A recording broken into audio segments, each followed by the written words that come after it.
So today we are going to talk about, in your pep talk, how to practice what you preach. How to actually practice what you preach. Now everyone says, practice what you preach. And you know, it's one of those things that we don't really talk about a practical way to practice what you preach. And what Sensei is going to tell you today is not exactly the way you would have thought of. Now the classic way of practicing what you preach is you should live by the standards of which you're always telling people or what you're saying to others. So whatever you're saying to others, hopefully you are also practicing that in your life. So, you know, there is of course, should we be saying it if we're not doing it? If we're preaching it and we're not doing it, then we end up practicing what we preach, right? Like if we're not practicing what we preach in that sense. So, you know, if you're going around preaching, you're not doing, maybe, I think, you know, in the integrity of practicing what you preach, you shouldn't be preaching if you're not practicing. That's just a boundary, I think. And I actually don't do that. I've learned not to do that. Now, part of the reason I don't do that is for the sake of integrity.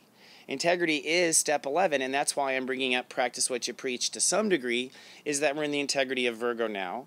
That is step 1 I love, and step 1 I love. Okay, so these two step 1s have to be in integrity. You have to honor how you love yourself. You have to honor how you love yourself when things come to you in life. Okay, you still have to honor loving yourself in both cases, and that's when you're in integrity. So practicing what you preach keeps us in integrity, and so if you're not ready to practice it, then don't preach it, and you'll be out of that hot water.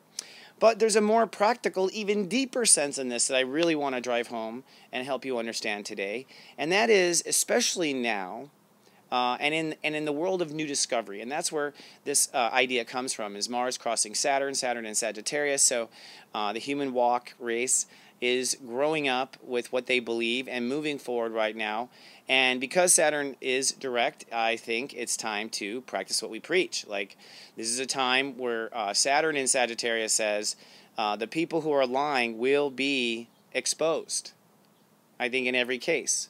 You know, I think in the presidential races, I think everything, the liars are going to be exposed. And that's just the nature of Saturn and Sagittarius direct, pushing for truth. All right, and that's what Sag tends to push for. So this is a time where you won't get away with it, okay, if you don't practice what you preach, which is why I say, hey, it's really time to practice what you preach. But also the world is changing in a crazy way, and this is a time where you want to practice what you preach. So, and that what I mean in this final note of it is with belief structure. Basically, you want to do what you believe in every step of the way. And in everything you create, you want to do what you believe. And the way you test that is, you ask yourself, well, what do I believe? So it's like, I'm going to go to the store. Well, what do you believe? Do you believe you should go to the store in a moment like this? You know what I mean? Like, I believe, I think I'm going to do this. Well, do you believe this is the best policy? Do you believe in this? Does your heart believe in this 100%?